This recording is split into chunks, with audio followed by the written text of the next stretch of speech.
What makes a legend? What mix of courage, inspiration, and inner strength propels an ordinary individual to make history, to stand out from the rest of the populace, shape the world around them, become heroes or villains? I am Funky Monkey. Come with me now as we leave the House of Love behind and enter a new realm, the House of Legends. Well, hey there, Internet, and welcome to my House of Legends. And one of cinema's greatest legends is that of the giant primate King Kong. Let's see how Kiwi filmmaker Peter Jackson handles this legend.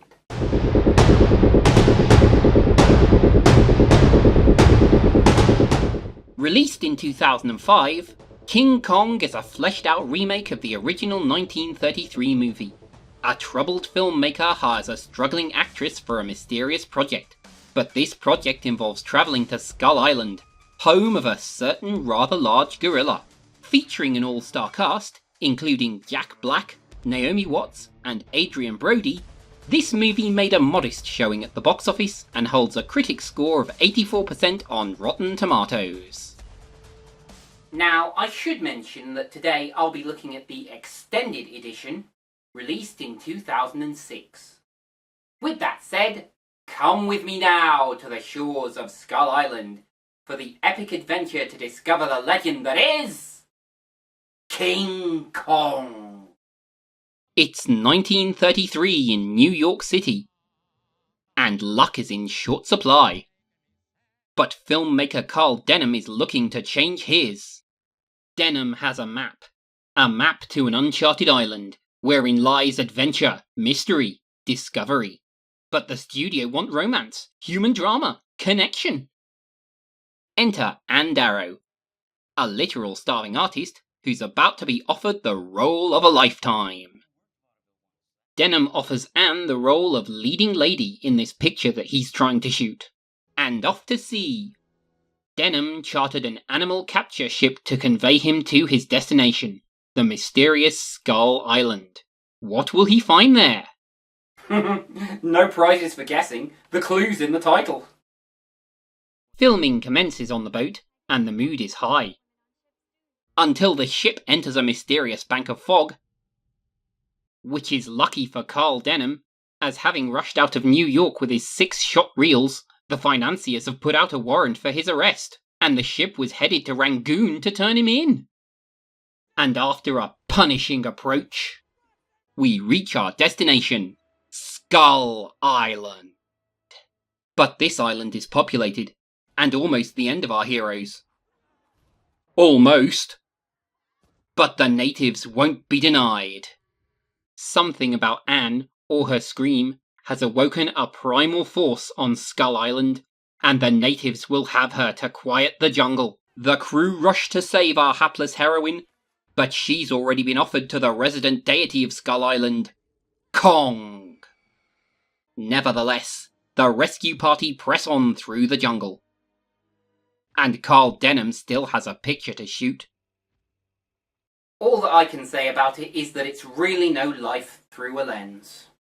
And yet, for all her tribulations, Aotearoan seems to have made out okay. So the next hour or so of the movie is mainly our heroine bonding with the beast, discovering the nobility of a giant hominid, while the rescue party are successively reduced to 3 survivors.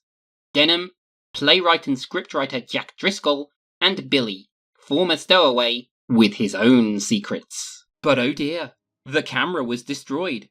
Luckily, some of the crew stayed behind, and the last survivors are rescued. And in lieu of a movie, Denham has a new plan. Capture Kong, to exhibit him before the world. And Driscoll had fallen in love with dear Aotearoan back on the boat, so he sets out alone to rescue her. And while the king is distracted, our lovers make their escape. Which is exactly what Denham was counting on. And one good shot is all he needs. We're millionaires, boys! And back to New York to exhibit the 8th wonder of the world, The promise of box office revenue from this tawdry fiasco was more than enough for the moneymen to forgive Denham and take a piece for themselves. Because surely nothing could go wrong with chaining up a giant gorilla and traumatizing him with flash photography, now could it? All of which leads to the inevitable, as Kong breaks his chains, spies Jack in the upper balcony, and pursues into the concrete jungle. Enter Anne for to soothe the savage beast. But inevitably, fearful man ignites the survival responses of Kong, and the beast flees to the highest point in the city, the Empire State Building. But as the sun rises, a squadron of biplanes moves to intercept. Witness then as the eighth wonder of the world is destroyed by jealous man. It was beauty killed the beast. A sad end for a noble creature. And that, esteemed audience, is how Peter Jackson tells the tale of King Kong. And actually, I'm going to put this one into my House of Legends. At 3 hours for the cinema cut, and an extra 12 minutes in the extended cut, this is a long sit. Still, Jackson has doubtlessly updated the classic film for the modern era, even though it's still set in the original movie's 1930s, which would somewhat hamper the performances. Except that Jackson is a master at drawing the best out of his actors. Jack Black, Naomi Watts, Adrian Brody, Jamie Bell, even a character role for Andy Serkis, his first non-motion capture for Jackson, and of these characters, Watts is a doe-eyed yet street-toughened Anne Darrow, down to her last meal from a driven yet cunning Carl Denham, determined to get the movie he wanted. And Jack Black embodies this wild-eyed yet scheming would-be artist.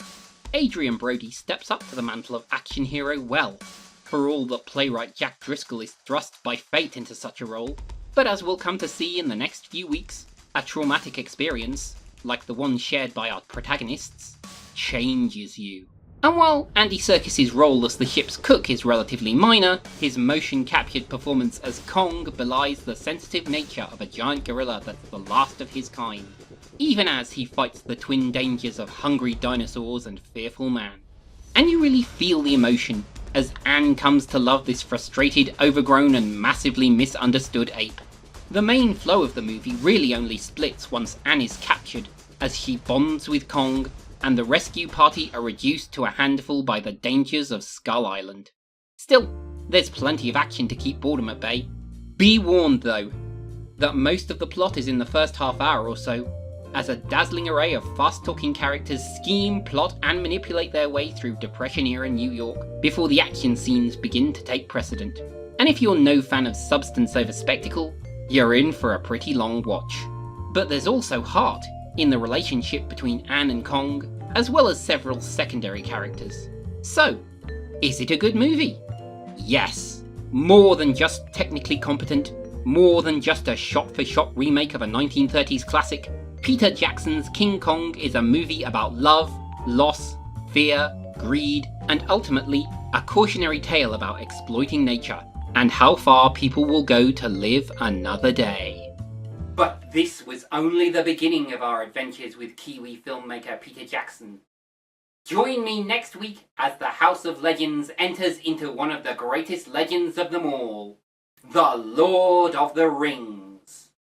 Until then, I've been Funky Monkey, inviting you to start your own legend and see where it leads.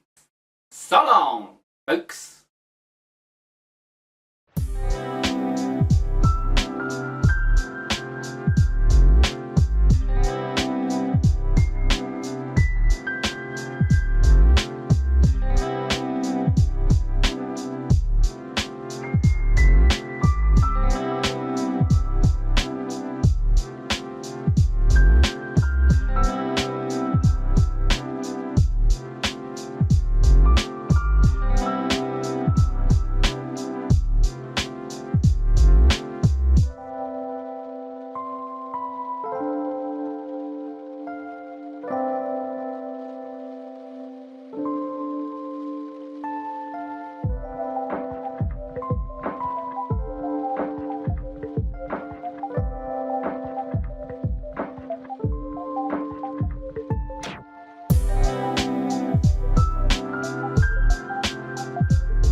Hey folks, Funky again. If you liked the video, you know where that button is. Or why not consider subscribing and ringing the notification bell? And if you want to be extra awesome, you can check out my crowdfunding links.